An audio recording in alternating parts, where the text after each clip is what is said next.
ओम पूर्णमदः पूर्णमिदं पूर्णात् पूर्णमुदच्यते पूर्णस्य पूर्णमादाय पूर्णमेवावशिष्यते। ओम शांति शांति शांति। कल हम लोगों ने ईशोपनिषद का मंत्र 8वां पढ़ करके 9वां पढ़ा था और उनका आपसी जो कनेक्शन है या डिस्कनेक्शन है वो भी कुछ हमने बताया था। अब ये जो 8वें और 9 के बीच में जो शंकर भाष्य है जो जो हमें बताता है कि अब तक क्या हुआ और अब क्या होगा, उसको पढ़ते हैं। अत्र आद्येन मंत्रेण सर्वैषण परित्यागेन ज्ञाननिष्ठा उक्ता। प्रथमो वेदार्थ ईशावास्यम इदं सर्वं मा गृधा कस्यचित् ध्वनम् इति। अत्र माने अब तक क्या हुआ है। अध्ययन मंत्रण पहले मंत्र से सभी इच्छाओं का त्याग करके ज्ञान निष्ठा बताई गई है। पहले मंत्र का वही अर्थ है।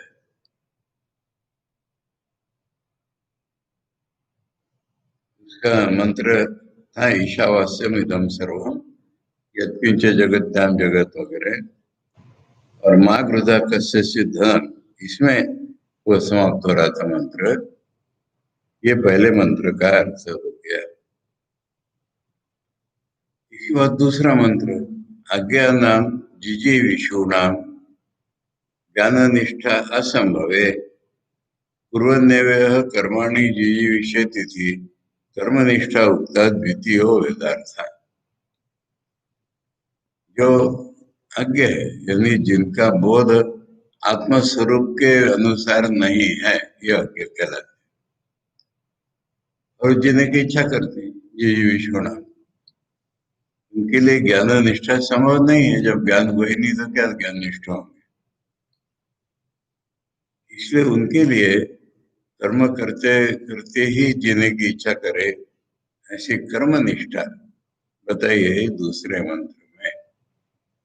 यानी निष्ठा एक ही भगवान के प्रति, किंतु ज्ञान के माध्यम से भगवान का अनुभव हो रहा है, उसके माध्यम से पहले की निष्ठा है वो नहीं हो रहा है, तो उसको कर्म करके चित्त शुद्धि पाना है।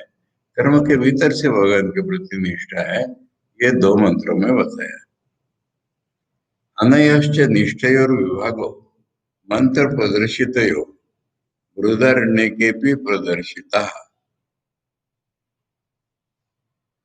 ये निष्ठा का विभाग दो प्रकार के मनों में भगवान प्राप्ति के उपाय दो अलग प्रकार से चलते हैं। ये जो निष्ठाओं का विभाग मंत्र प्रदर्शित हो माने ईशोपनिषद संगीता भाग में उसमें जो बताया गया बृहदारण्य के अपनी बृहदारण्य को उपनिषद इसी शुक्ल यजुर्वेद के ब्राह्मण आरण्य पोर्शन का है, इसलिए उसमें भी बताया गया है विस्तार से। उसके उदाहरण दे रहे हैं। स्व कामयत जायामि स्यात् इत्यादिना अज्ञस्य कामिना कर्माणि इति। मंत्र उसमें कहता है कि उसकी इच्छा हुई कि मुझे पत्नी हो, इसके द्वारा वो अज्ञानी है और कामी है। इच्छा है उसमें, वो कर्म के द्वारा अपनी निष्ठा करे, ये बताया था। मन एव अस्य आत्मा वाक् जाया इत्यादि वचनात् अज्ञत्वं कामित्वं च कर्मनिष्ठस्य निश्चितम् अवगम्यते। इसमें और भी एक मंत्र है, उसी मंत्र का दूसरा भाग है। हाँ, 1, 4, 17 मंत्र दोनों जगह कोट किया है बृहदारण्य का। उसमें ऐसा है कि मन मेरा आत्मा है, अस्य मन इसका आत्मा है, वाणी इसकी जाया है, यानी उसके अंदर जो विषय विषय विभाग दिखा है, इस वचनों से भी उसका ठीक ज्ञान न होना, अज्ञानी होना और इच्छा वाला होना, उसके लिए कर्मनिष्ठा अज्ञ व्यक्तियों के लिए और कामी व्यक्तियों के लिए कर्मनिष्ठा निश्चित रूप है, ये समझ में आ जाता है। यहाँ पर जो बताया उसका अधिक विस्तार स्पष्टीकरण बृहदारण्यक में ये कह रहे तथा च तत्फलम सप्तान्न सर्गा, ये सब बृहदारण्यक के प्रकरण है। उसका कर्मी का जो फल है वो 7 प्रकार के अन्नों से युक्त सृष्टि बताई गई है। यानी सब जगह वही विषय विषय विभाग स्पष्ट है। ईश्व आत्मभावेन आत्मस्वरूप अवस्थानम, उसमें आत्मभावना, मैं हूं ऐसी भावना होने से उसी प्रकार की अवस्थिति उसमें होती है।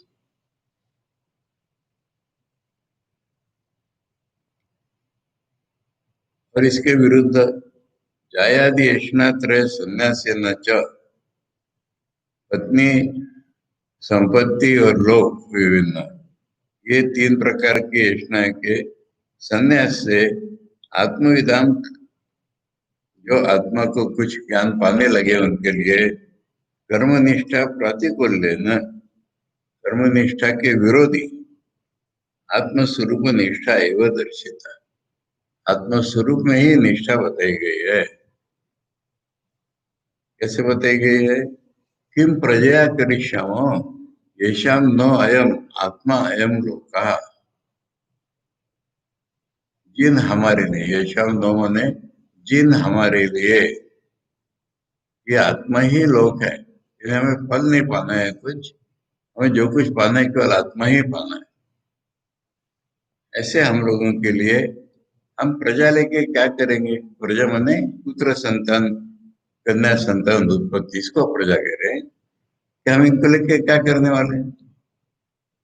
ऐसा आक्षेप रूप में पत्नी, संपत्ति, इन सब की उष्णाओं का त्यागी बताया गया है। अब ये पहले मंत्र में जो ज्ञान निष्ठ बताए थे, इनको यहाँ आचार्य कह रहे तीसरे मंत्र से फिर से कनेक्ट कर लिया गया। ये तो ज्ञाननिष्ठा सन्यासीना, ये ज्ञाननिष्ठ कौन है? सन्यासी है, अपना धर्म भी अपना नहीं मान सकते, ये सन्यासी हैं।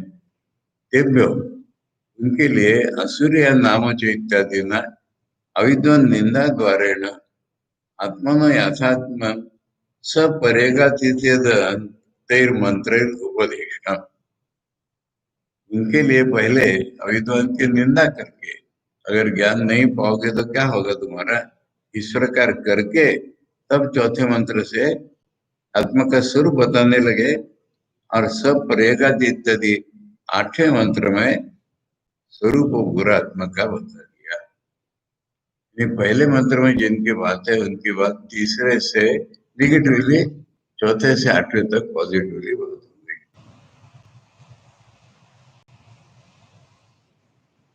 यही अत्र अधिकृता न कामे नहीं थी, अत्र माने 4 से लेकर 8 मंत्र तक के लिए वही अधिकारी हैं जो, जिनके में डिजायर से, वो उसके लिए अधिकारी नहीं है।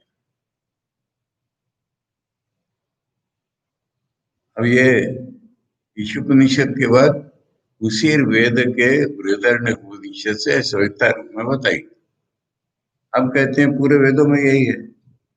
तथा च श्वेताश्वतराणाम मंत्रोपनिषदि, ये भी संगीता वाक्य है, बस दूसरे वेद की है, सामवेद वाक्य है नहीं। कृष्ण यजुर्वेद वाक्य श्वेताश्वतर, तो उसमें भी अत्याश्रमी परमम पवित्रम प्रोवाच सम्यक ऋषि संग जुष्टम इत्यादि विभज्य उत्तम। यहाँ ये थोड़ी समझने की बात है। अब सन्यासी 2 प्रकार के होते हैं। एक होते हैं आश्रमी सन्यासी, यानी हमारे धर्म में, हमारी धर्म शिक्षा में प्राचीन काल से ये परंपरा थी कि मनुष्य जो है वो ब्रह्मचर्य आश्रम में विद्या के साथ साथ धर्म सीख ले, और उसकी इच्छाएं हैं इसलिए शादी करके जाता है वो घर, परंतु उस धार्मिकता से वो शादी वाला जीवन बिताए। तो फिर इसमें एक संघर्ष होता है। धार्मिकता से जो गृहस्थ का जीवन जीता है उसमें हजार अड़चने आती है, उसमें एक संघर्ष उपस्थित होता ही है, परंतु वो धार्मिकता नहीं छोड़ेगा। तब उस संघर्ष के द्वारा उसका विकास होता है। और जो विकास हो जाता है, अब ये 50 साल वगैरह ये एग्जैक्ट नहीं होते कभी।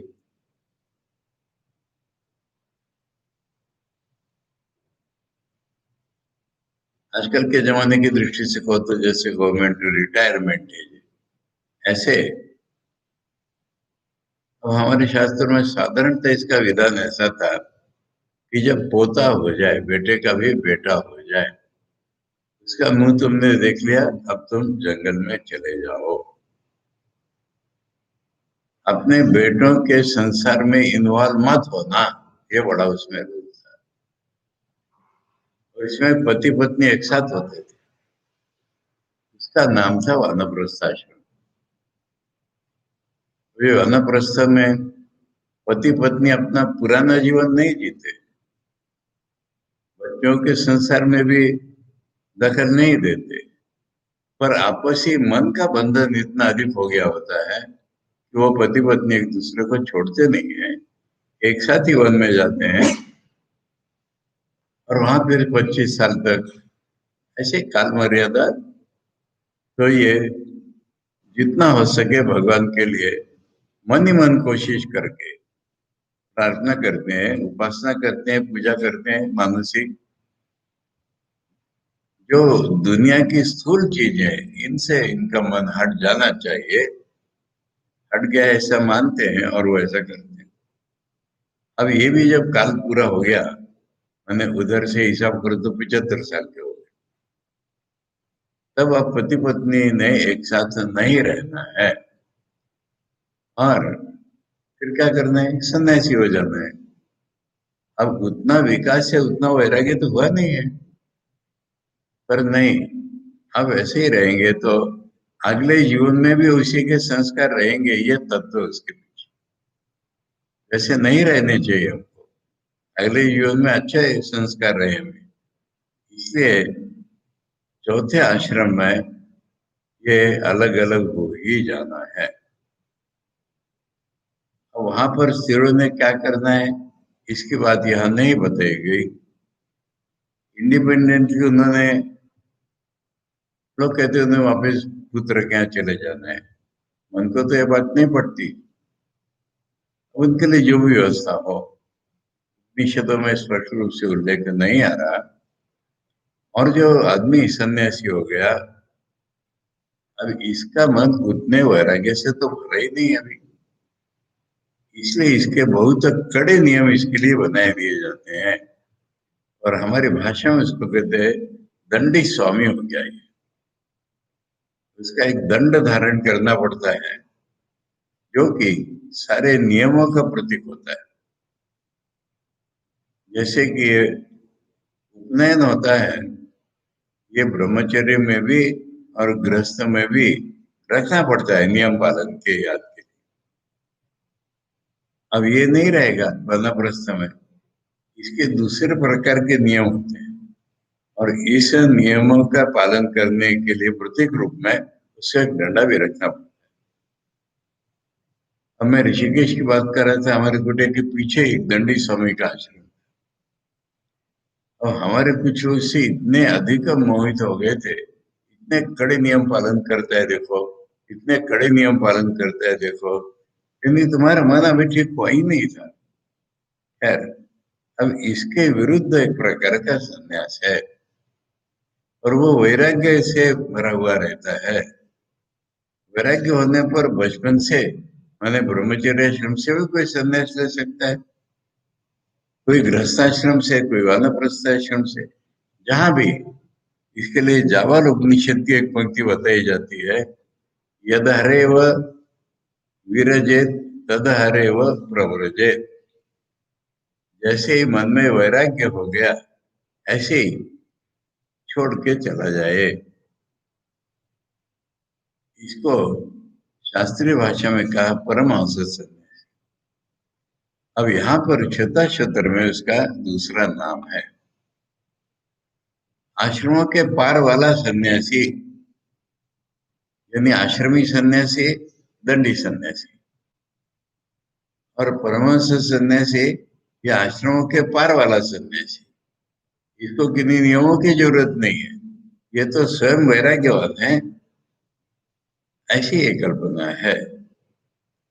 और शतशत ऋषि ने केवल ऐसे ही लोगों को वेदांत पढ़ाया, दंडी स्वामियों तक को नहीं पढ़ाया। हत्याश्रमियों को प्रवाच परम पवित्रम प्रवाच, परम पवित्र जो ज्ञान का उपदेश को बताया। सम्यक ऋषि संग जुष्टम, ऋषियों के समूह ने भली भांति सेवन किया हुआ ये जो ज्ञान है उसको उन्होंने बताया हत्याश्रमियों को, ऐसा विभाग करके बताया गया है। अब इनके विपरीत जो है, ये तो कर्मिणा, कर्मनिष्ठा, खाली कर्मी होने से नहीं चलेगा, कर्म के द्वारा भगवान में निष्ठा है इनकी। कर्म कुर्वन्त एव जिजीविषवा, कर्म करते करते ही जीने की इच्छा वाले, ये जो दूसरे मंत्र में जिनके लिए बताया था वो येभ्य इदम उच्यते, उनका कनेक्शन अब आ रहा है। पहले मंत्र में जिनको बताया, तीसरे में विरुद्ध पक्ष की निंदा करके चौथे से आठवें तक उन्हीं को बताया। अब उनका संबंध इस उपनिषद में नहीं आ रहा। दूसरे मंत्र में जिनको काम करने को बोला था उनका विषय दोबारा आ रहा है। 9वां मंत्र पढ़ते हैं दोबारा। अंधम तमः प्रविशन्ति ये अविद्याम उपासते, ततो भूय इव ते तमो येहु विद्यायाम रताः।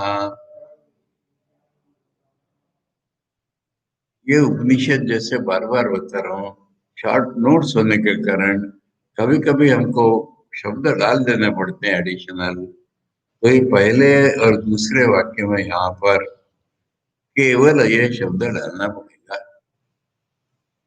केवल माने ब्रह्म आत्मा केवल एक में अद्वितीय वो नहीं, केवल माने अंग्रेजी में ओनली। क्या ओनली? जो केवल कर्म करते हैं, ज्ञान की ओर ख्याल नहीं देते। और दूसरे लाइन में तथाकथित रूप से जो ज्ञान की कोशिश करते हैं, अधिकार न होते हुए, जो अधिकार है वो तो ज्ञान करेंगे, अब तक बता ही दिया, तो उसका कनेक्शन ही नहीं है ना। कॉन्टेक्स्ट देख देख करके क्या हो गया है, किसको बताया जा रहा है, इसके बिना अर्थ कभी ठीक नहीं लगता। तो ये जो है, ये अधिकार न होते हुए भी विद्या चर्चा में लगा है, केवल कर्म न करते हुए। ये उसकी निंदा दूसरे वाक्य में। पहले वाक्य में इसलिए निंदा है, तीसरा मंत्र है कि कर्म करता ही रहेगा अगर, 100 साल कर्म करता रहे, ठीक है, क्या जाएगा कहाँ है? ये तो ज्ञान का स्पर्श जहां नहीं है ऐसे लोगों को जाएगा ना। पितृलोक में किसी के लोग हैं, स्वर्ग लोग में ये जाएगा, इसलिए उसकी तुम अंधकार में गया, ऐसा ही हम कहेंगे। यानी आत्मा के ज्ञान का लेश भी वहां नहीं रहेगा, आनंद रहेगा। अच्छे काम किए हैं तो आनंद रहेगा, बुरे कामों का लेप नहीं लगेगा, बोल दिया।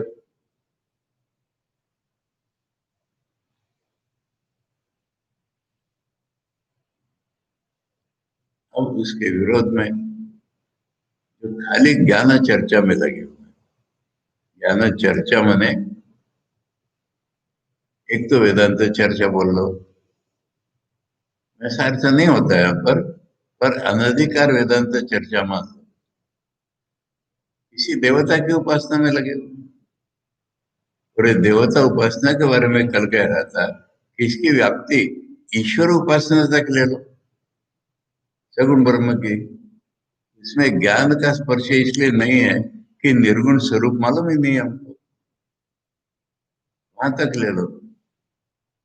अब ये कर्म तो करता नहीं है, ऐसा आदमी ज्यादा अंधकार में जाएगा, क्योंकि चित्त शुद्धि का हेतु जो कर्म वो नहीं है उसके पास। इन चीजों से चित्त शुद्धि नहीं होती है। और एक गलत धारणा होती है कि मैं कर्मी से ऊपर हूं। अभी सवाल यहाँ आता है मुख्य, कि ऐसा निंदा करने से आपको क्या मिला। जवाब यह है कि वेदांत में किसी की निंदा करने का उद्देश्य कहीं नहीं रहता। अगर निंदा दिख रही है तुमको, उसका अर्थ उसके विरोध में जो होगा उसकी स्तुति है ये। इसलिए मैंने कहा इसमें केवल शब्द डालना है। केवल जो कर्म करते रहते हैं, तो क्या करना है उन्होंने, कर्म करते रहो और साथ में ज्ञान की भी कोशिश करो, जितना तुमसे बन सकता है उतनी। अगर ब्रह्म ज्ञान की धारणा ही नहीं हो सकती, इसलिए कर्म कर रहे हो, तो उसके नीचे जो ईश्वर तत्व है उसकी धारणा करके करो। सगुण ब्रह्म की धारणा तो संभव है, ईश्वर ही सारी दुनिया चला रहे हैं ये तो संभव है, ईश्वर ही सृष्टि थी प्रलय करता है ये भी तो संभव है। ये संभव नहीं ऐसा आदमी शास्त्र के पास ही नहीं आता है। इसलिए हम जिसे बिल्कुल साधारण आदमी लौकिक कहते हैं, उनकी बात उपनिषदों में क्यों होगी, उनकी बातें नहीं है। परंतु जो अच्छा होना चाहता है और शास्त्रों में आस्था है उसकी, और ज्ञान की संभावना नहीं है, उनके लिए यह भागवत है। ऐसा बताना है उनको। उनका कहना है कि कर्म अगर करना है ना तुमको, तो उसके साथ विद्या की भी किसी न किसी प्रकार उपासना करनी पड़ेगी तुमको। खाली कर्म ही करते रहोगे तो कुछ नहीं होगा, कुछ नहीं होगा ज्ञान प्राप्ति की दृष्टि से। और तुम अगर कर्म नहीं करो तो कभी चित्त शुद्ध ही नहीं होगा। इसलिए ज्ञान प्राप्ति की कोशिश करते रहो। इसमें आचार्य जैसा बता रहे हैं वैसा देवता उपासना किसी प्रकार का ध्यान करते रहो, परंतु साथ साथ कर्म भी करना होगा, नहीं तो बड़े अंधकार में जाओगे। इसलिए दोनों एक साथ करने वालों की स्तुति के लिए या उनकी एफिकेसी हमारे जीवन में बताने के लिए ये विरुद्ध पक्ष की निंदा होती है। तो इस मंत्र से हमें सीख जो लेनी है वो यही कि कर्म तो करते रहना है, पर साथ में ज्ञान प्राप्ति के लिए भी कोशिश करते रहना है। अब यहाँ पर एक भेद जो प्रतीत होता है कि इसको छोड़ो भी, आचार्य कह रहे हैं कि ये जो विद्या है ये छोड़ो ना, भी हम जो समझ में आया है वो स्पष्ट है। इसलिए मैं कह रहा था आपको कि रामकृष्ण मिशन में जो साधना बताई जाती है उसका ये रूप है। अब इसके बारे में अधिकारियों के वचन सुन लीजिए। स्वामी जी की साधारण सीख से लोग अर्थ निकालते हैं कि वर्क इज वर्शिप, कर्म ही पूजा है। अब कर्म पूजा अपने आप पर कभी नहीं हो सकती। जन्म जन्म कर्म करते रहोगे, पूजा नहीं बनेगी वो। भगवत गीता के 18वें अध्याय में बताया है कि कर्म कब पूजा होती है, उसको यहाँ पर याद करो। यथा प्रवृत्तिर्भूतानां येन सर्वमिदं ततं स्वकर्मणात्मभ्यर्च। जैसे मैंने कहा कि भगवान के बाहर तो कहीं है ही नहीं ना, हमारा स्वरूप तो भगवान ही है ना। और प्रवृत्ति जो हमें है, कर्म करने की स्पेशल टैलेंट जो हमें है, हर एक में अलग अलग है। पढ़ाई में उसका टैलेंट है, चमार में उसका टैलेंट है, अच्छा विद्यार्थी है उसका वो टैलेंट है, ऐसे हमारे जो स्पेशल टैलेंट्स हैं, पोटेंशियल्स, वो सारे ब्रह्म से ही हैं, ब्रह्म रूप ही हैं। ये ज्ञान होना आवश्यक है पहले। ये न सर्वमिदं ततम, और ये पूरी दुनिया भगवान से व्याप्त है। यहाँ भगवान नहीं, ऐसा कुछ है ही नहीं। ये भी ज्ञान होना चाहिए। ये दोनों ज्ञान अगर होते हैं तो फिर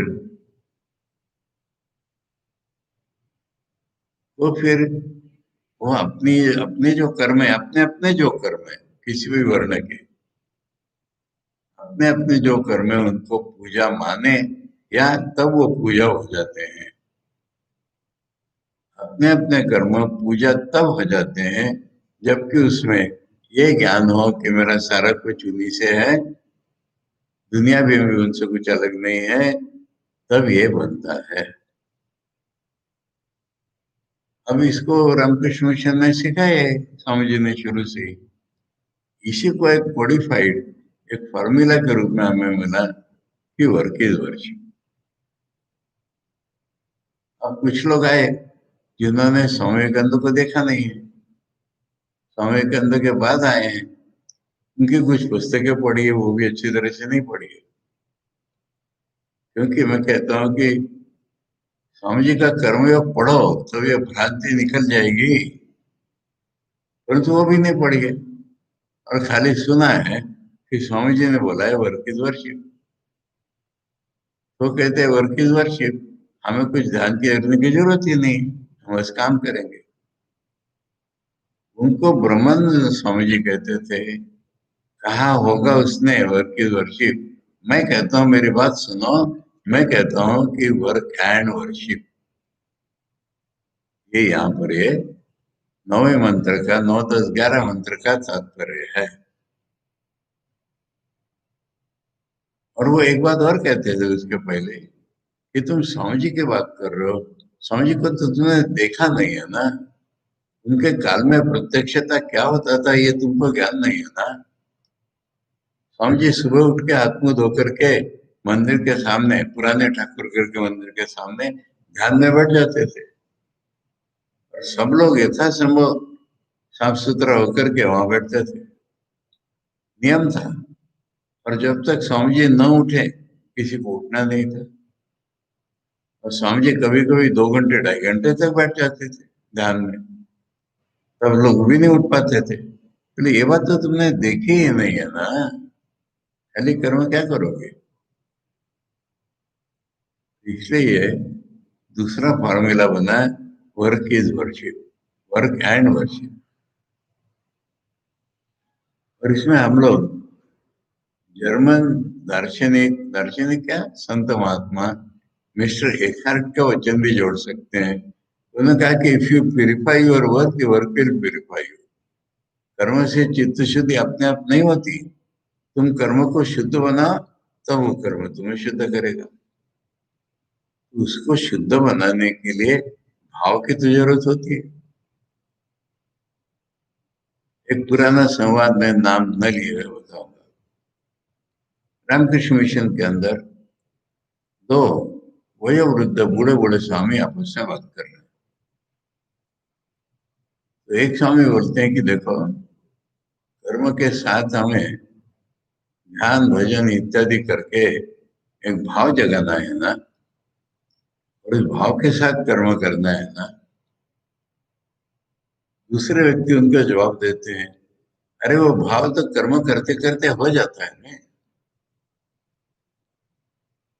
ये कहते हैं पहले व्यक्ति, कर्म करते करते भाव होता है, मैंने तो नहीं देखा भाई।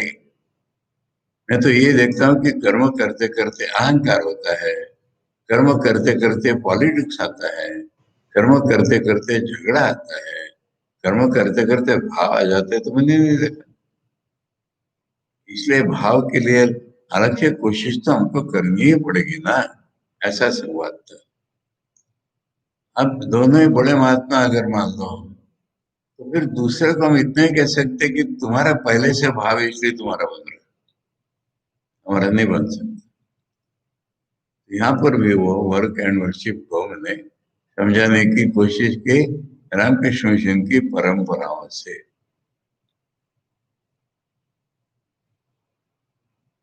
तो ये यहाँ पर है कि दोनों करो तब तुम्हें प्रगति आगे होगी। इसके बारे में अब ठाकुर के और एक शिष्य को ले आएगा। महापुरुष महाराज का कहना था भाव सहित कर्म करो। फिर वो इसको इसको बल देने के लिए कहते थे भावहीन कर्म तो जंजाल, यानी तुम्हें अधिकाधिक बद्ध करेगा। इसलिए ठाकुर के सभी शिष्यों से हमने यही सीखा है। शारदन स्वामी जी को भी जोड़ लो। शारदन स्वामी जी से भी लोग वही कहते थे कि हम तो स्वामी जी के शिष्य हैं, हमें ध्यान की क्या जरूरत है, हम तो कर्म करेंगे। तो शारदन स्वामी जी कहते थे अरे कर्मयोगी का भी ध्यान होता है, कर्मयोगी का भी ध्यान होता है, सुबह का शाम का। वो जो बताते थे तो वो हमारे गीता क्लास में कल आने वाला है। गीता के चतुर्थ अध्याय की बातें हैं। वो कहते हैं कर्मयोगी जो है वो सुबह उठ के क्या ध्यान करता है, भगवान को देख करके एक इंटेंस प्रार्थना उनके पास करता है उत्कट रीति से, हे भगवान मुझे अपने हाथ का यंत्र बना लो और ये जो काम है वो मेरे से ठीक ठीक करवा लो। ऐसा करना ही उसका ध्यान है उस समय। और फिर वो काम में लग जाता है। जब काम पूरा हो जाता है तो शाम को दोबारा ध्यान करता है। शाम के ध्यान में उसका इंट्रोस्पेक्शन चलता है और कितना काम मेरे भगवत इच्छा से हुआ था, कितने में मैं आ गया था, ये देखना होता है। और तब कल मेरा ऐसा ना हो, कल मेरा जो है ज्ञान पूर्वक ही काम हो, ऐसी प्रार्थना भी मन में उठती थी। ये हो रही है कर्मयोगी का शाम का ध्यान। तो इसलिए ये दोनों टाइम का ज्ञान ध्यान एक कर्मयोगी को भी है। इतनी सारी चर्चा इसमें इस मंत्र में जो निंदा है उसके द्वारा सूचित की जा रही है। अब हम देखते हैं इसका शंकर भाष्य। प्रथम पुनरेव में अभिभाष्य के पहले ही कुछ प्रश्न उपस्थित हो गए, क्योंकि शंकर ने कहा था कि जो कर्मनिष्ठा कर्म करने वाले उनके लिए यह मंत्र है। इसके बारे में हमारे मन में डाउट हो गया। कथम पुनरेव अवगम्यते न तो सर्वेशाम इति। ये जो उपनिषदों में बताया है इनकी हर एक बात हर एक के लिए तो नहीं। हम कैसे जाने कि ज्ञान वाले के ये, कर्म वाले के लिए ये कैसे जाने हम? उच्चते से जवाब आचार्य दे रहे हैं अकामयिना साध्य साधन भेद उपमर्ते न यस्मिन् सर्वाणि भूतानि आत्मैवाभूत विजानता तत्र को महा कश्यो का एकत्व अनुपश्यता इति यद आत्मैकत्व विज्ञानम तन्न केनचित् कर्मणा ज्ञानांतरेण वा ही अमूढ़ा समुच्चिचिषति। अमूढ़ा जो पागल नहीं है वो,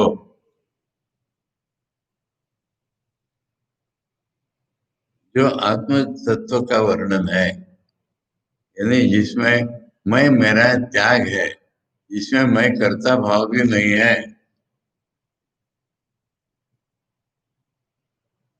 किंचित कर्मणा ज्ञानांतरेण वा ये अमूढ़ा, उसका किसी कर्म से, कर्म माने वही बताया ना मैं करता हूँ ये भाव, विषय विषय विभाग पूर्वक जो एक्शन चल रहे वो भाव, उसके साथ उसका हम ज्ञान वाले का संबंध कैसे जोड़ सकते हैं कि जो मैं करता नहीं हूँ, भगवान ही सब कुछ है, ये भाव जिसमें आया है। और एक बात कह रहे हैं कि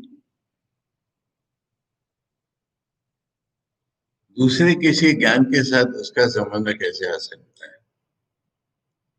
जो निर्गुण पर ब्रह्म परमात्मा का चिंतन कर रहा हो तो ये शनि मंगल इनकी उपासना कैसे कर सकता है?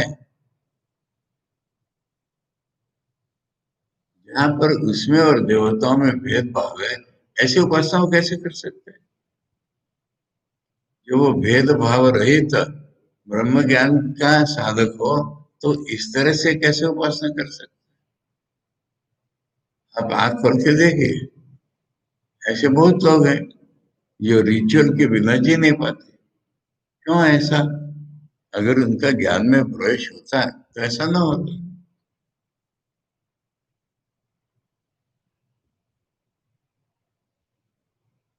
और यहाँ पर तो दोनों को एक साथ करने को कहा गया है। इसलिए जो सही ज्ञानी है, उनका संबंध जो है वो किसी प्रकार के अज्ञानी से नहीं हो सकता। वे कैसा अज्ञानी? किसी देवता को मानते हैं। मैंने फिर बताया आपको, इसकी व्याप्ति बिल्कुल ठाकुर तक पहुंच जाओ और ईश्वर सृष्टि से प्रलय करता है, ये सबसे बड़े देवता हो गए। उनके साथ संबंध किया हमने। और ठाकुर जो सबसे परे हैं, ठाकुर अपने स्वरूप में निर्गुण है, उसका इसके साथ कैसे जोड़ेंगे? जोड़ेंगे तो ऐसे ही जोड़ेंगे कि ठाकुर ही निर्गुण है, ठाकुर ही सगुण है। धर्म ठाकुर का है भी और नहीं। इसलिए ये सही ज्ञान जो है वो गलत ज्ञान से, जिसमें ईश्वर कर्ता इत्यादि है, इसको भी गलत के कैटेगरी में डाल दिया। और नित्य ज्ञान से कैसे कनेक्शन हो सकता है?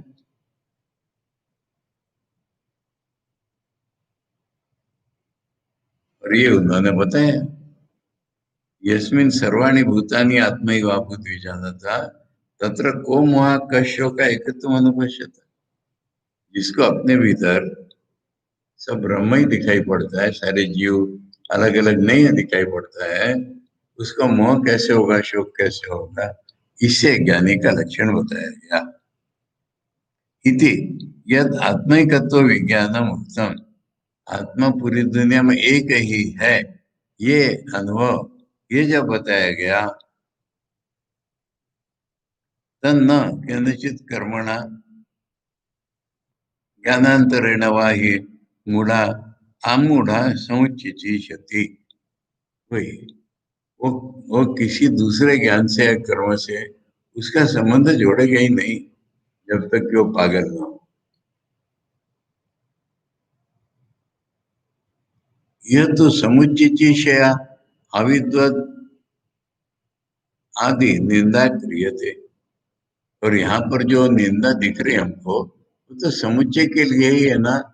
दोनों एक साथ करो, ऐसे ही बताया ना। जो चीजें एक साथ हो सकती है वही एक साथ कर सकते। जो दो चीजें एक में की विरुद्ध विरुद्ध हो, वो एक साथ कर कैसे सकते?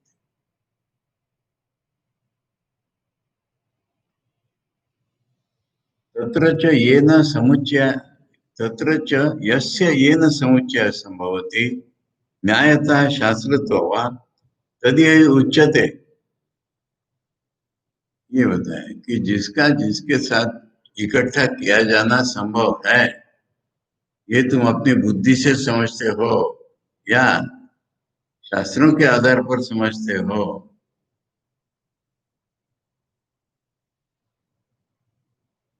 ऐसा, यह दैवम वित्तम,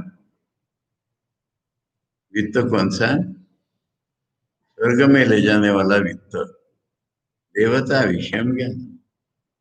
इसी देवता विषय ज्ञान को स्वर्ग में ले जाने वाला पैसा कहा गया है। उसके बदले में स्वर्ग मिलेगा। कर्म संबंधित उपन्यासता, ये देवता विषय ज्ञान कर्म संबंध से उत्पन्न किया जाता है, कर्म छोड़ करके नहीं किया जाता। न परमात्मा ज्ञान, किंतु अल्टीमेट रियलिटी का जो ज्ञान है वो कभी समझौता करके उपस्थित ही नहीं किया जा सकता।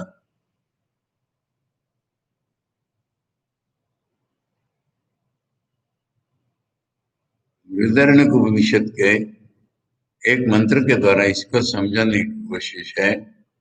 विद्या देवलोका इति पृथक फल श्रवणा। विद्या माने रिलेटेड नॉलेज जो है, देवता विषय ज्ञान, ईश्वर विषय ज्ञान तक तो ये तो देवलोक में जाएंगे ऐसा स्पष्ट होंगे। इसलिए ये चुप बैठ करके खाली ध्यान नहीं कर सकता, ये तो देवता लोक में जाएगी। ऐसा इसका पृथक फल है। तयोर ज्ञान कर्मणोर यह एक एक अनुष्ठान निंदा समुचिचिषया न निंदा परा एव।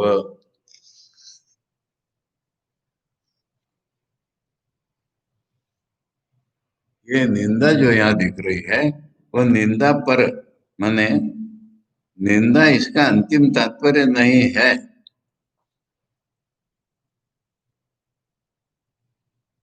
वो ज्ञान और कर्म इकट्ठा करने के लिए अलग अलग करने की निंदा कर रहे हैं। एक एक पृथक फल श्रवणात्। अब ये जो इसमें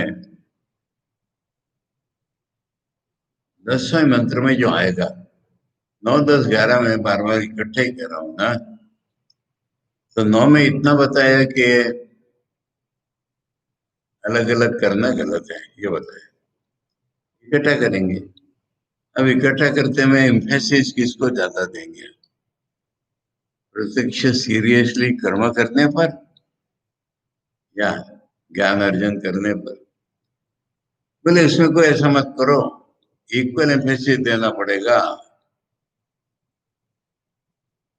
जितनी सिंसियरली तुम ज्ञान की कोशिश करो उतनी ही सिंसियरली कर्म करना पड़ेगा।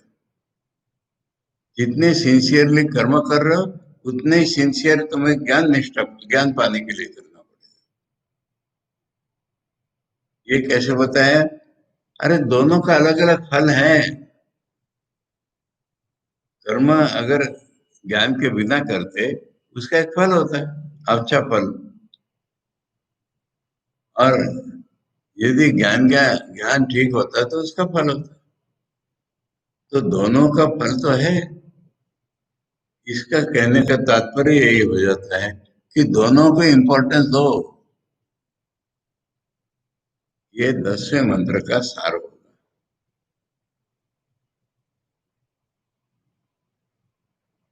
11वें में दोनों को मिला करके बोला जाएगा। इसलिए जो दोनों करता है उसको कर्म से चित्त शुद्धि होकर के ज्ञान से वो भगवान की तरफ जाएगा, ऐसा। तो ये यहाँ पर बता रहे हैं बृहदारण्य उपनिषद के द्वारा कि उनका अलग अलग फल बताए। विद्या तद आरोहंती विद्या देवलोका। विद्या से आरोह माने ऊपर की ओर उठना हो जाता है स्वर्ग से भी। और स्पष्ट बोला है विद्या से देवलोक होता है। न तत्र दक्षिणायंती। इन मार्गों की कल्पना दक्षिणायन और उत्तरायण के रूप में की गई है। सूर्य का दक्षिणायन माने भारत में कम प्रकाश।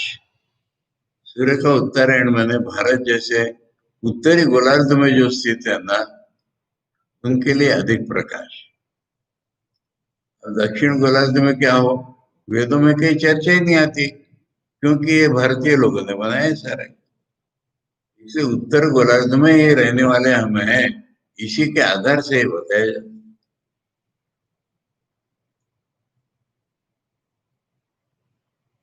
अब इसका थोड़ा प्रैक्टिकल रूप सुन लीजिए। भारत के अंदर उत्तर भारत और दक्षिण भारत जैसी कल्पना कर लीजिए, कल्पना ही है ये, क्योंकि ऐसे दो भाग क्यों होते हैं? अरे मध्य भारत भी होता है, पूर्व भारत भी होता है, उत्तर भारत भी होता है, पश्चिमोत्तर भारत होता है। ये उत्तर दक्षिण भाग क्यों किया? कर लो, मान लो।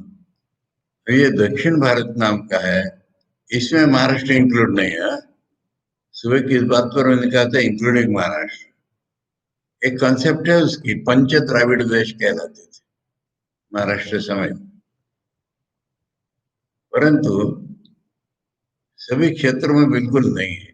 भाषा का क्षेत्र अगर देखो तो मराठी तो संस्कृत के अनुसार भाषा है, और वो 4 स्टेट्स की भाषा अलग है द्रविड़ देश की। तो इसलिए ये दक्षिण देश जिसको हम कहते हैं, अब मैं तो दक्षिण देश से तमिलनाडु कहता हूँ क्योंकि मैं 10 साल रहा। वहां पर जिस कदम की पितृ पूजा है, नॉर्थ में आपने कहीं नहीं देखी।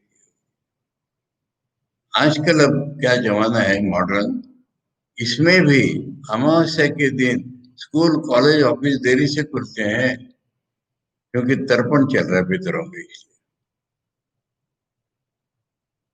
इसका दूसरा मजेदार रूप बताऊं, हमारे यहाँ यानी Ramakrishna mission with students home Chennai, यहाँ पर कौन लोग आते हैं? एक तो अनाथ, जिनके माता पिता का इन्होंने मुंह ही नहीं देखा है। दूसरे अत्यंत निर्धन, कि जिनके माता पिता उनको घर पे पोस नहीं सकते थे, पढ़ाना तो अलग बात है, ऐसे लोगों का एडमिशन है। अब इसमें से कुछ लोग बड़े हो गए, अच्छे हो गए, पैसा काफी कमा लिया। अब इनको दो चीजों के प्रति अपना ऋण प्रतिशोध मन में आता है। एक तो इस संस्था ने हमारे लिए इतना किया, हमें भी कुछ करना चाहिए, और फ्यूचर में हमारे जैसे और लोग आ रहे हैं, उनकी व्यवस्था हो जानी चाहिए। इसलिए ये स्टूडेंट्स होम में एंडाउमेंट बनाते हैं। एंडाउमेंट मालूम है आपको?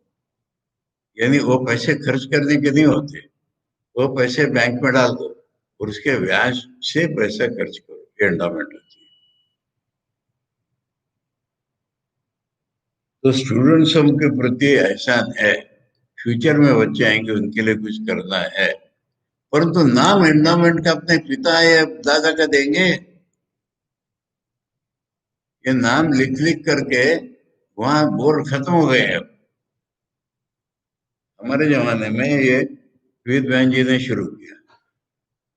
पहले दो चार मैंने विशेष फाउंडेशन वाले ऐसे नाम होते थे, उनका नहीं, एंडाउमेंट जिन्होंने बनाया ना सबका नाम लिखा।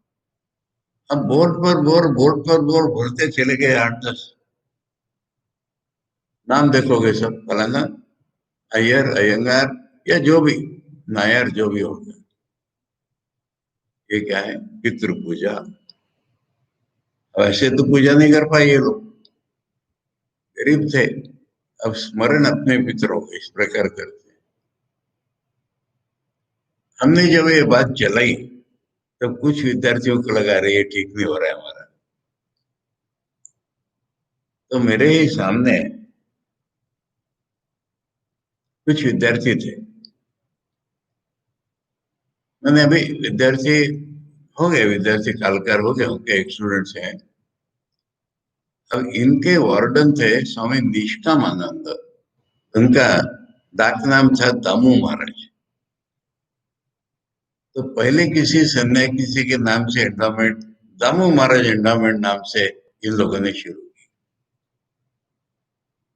अब उसके बाद तो अगर देखो तो हमारे आपके सबके नाम से एंडाउमेंट चलने लगी है।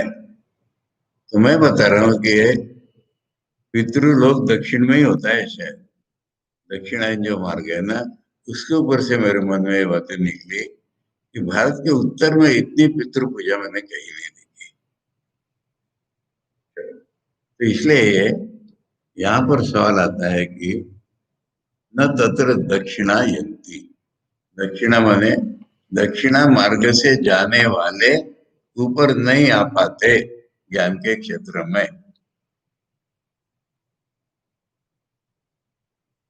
कर्मणा पितृलोका बोल दिया है, इति, कर्म करोगे तो पितृलोक में जाओगे। नहीं शास्त्र वेदम किंचित अकर्तव्यता की है। महत्व की बात है आचार्य, बहुत महत्व की बात है। अरे कर्म भी शास्त्र ने सिखाया है ना, उसकी भी तो कुछ वैल्यू होगी। शास्त्र की कोई सी भी बात व्यर्थ नहीं होगी। अब जो आज्ञा है काम है उनके शास्त्र क्या सिखाएगा? कर्म करो सिखाएगा।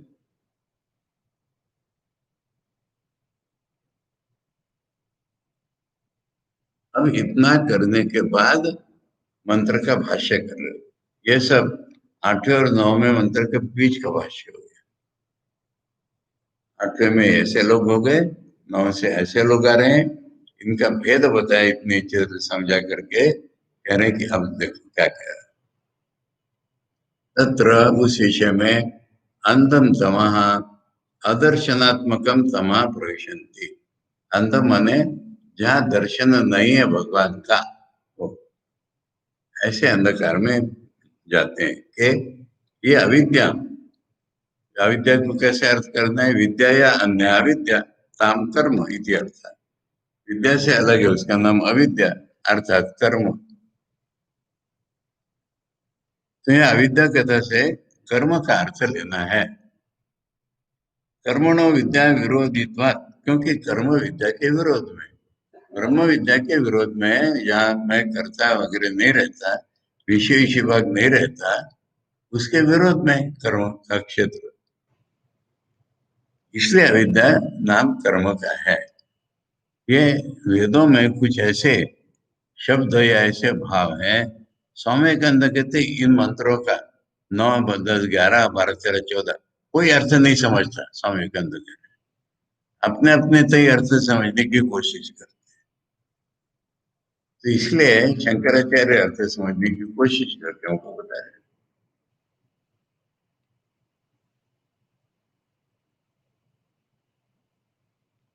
हम अविद्याम अग्निहोत्रादि लक्षणाम। अब ये भी बात समझने की है। कुछ मित्र लोग अभी कहेंगे अग्निहोत्र करो, स्वामी विवेकानंद को पढ़ो। स्वामी विवेकानंद कहते हैं कि जो वेद है ये ही तो ज्ञान के भंडार हैं, और इसमें दो भाग हैं, कर्म कांड और ज्ञान कांड। तो कर्म कांड में जो कर्म होता है, जो फल होता है, वो तो माया के अधीन है कि नहीं? और जो माया के अधीन है वो सदा बदलता रहता है, इसलिए वो कर्म अब नहीं चलेंगे। ये पता न चलना आर्य जाति के पतन का मुख्य कारण है, समझिए। वो जो मैं सनातनी बता रहा, उन रूढ़ियों को चिपके रहना ये गलत काम है। आज नई स्मृतियां बनी, नए प्रकार से कर्म का प्रवर्तन हुआ, वैसे चलना पड़ेगा। तो इसलिए यहाँ पर शंकर भाष्य में अग्निहोत्र आदि आता है, आदि भी लिखा है, वहां पर जो है ना, बैठे बैठे अग्निहोत्र करना नहीं है। क्या करना है? शिववासी जीव सेवा करो। इसलिए कर्म का रूप बदलता ही। ठाकुर हो, स्वामी जी हो, सनातन तत्व को तो कोई बदलता नहीं है, नया रूप दे देते हैं जो अभी के अनुरूप हो, ऐसा कर्म हमको सिखाते हैं। ये पुराने कर्मों को करते रहने से, इसलिए ये ये समझ में आ गया। अग्निहोत्रादि लक्षणा एवं केवलम उपासते, केवल उतना ही करते हैं, तत्परा संता, यही सब कुछ है ऐसा मान करके, अनुतिष्ठन्ति इति अभिप्राय है। जो ऐसा ही मान करके अनुष्ठान करते हैं, ये अर्थ है इसका। तथा तस्मात्, ये हो गया पहली लाइन। दूसरी लाइन, तथा माने तस्मात् अंधात्मका तमसो भूय एव इव बहुतरम एव ते तमा प्रविशन्ति। ये जो पहले लोग अंधकारमय लोक में जा रहे हैं, उससे भी मानो अधिक अंधकारमय कर्म हित्वा ये उ ये तो विद्यायाम एव देवता ज्ञाने एव रता अविरत। जैसे मैंने कहा था, एक शब्द जोड़ लेना पड़ेगा। शंकराचार्य कहते हैं कर्म छोड़कर जो खाली उपासना में लगे, कर्म छोड़ करके जो देवता ज्ञान में लगे, या फिर बताऊंगा कि देवता का स्कोप वहां तक है, तो ये कर्म नहीं कर रहे हैं।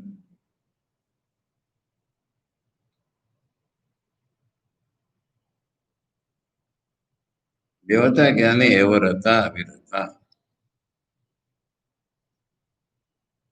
ठीक है। ये 9वें का भाग है। ये गीता पक्ष के एडिशन में जरा सुधार करना पड़ेगा हमको। यहाँ तक के 9वें का भाष्य खत्म हो गया। अब जो इसके बाद वाक्य है ना, ये 10वें का इंट्रोडक्टरी वाक्य, 9वें से कनेक्शन नहीं है इसका।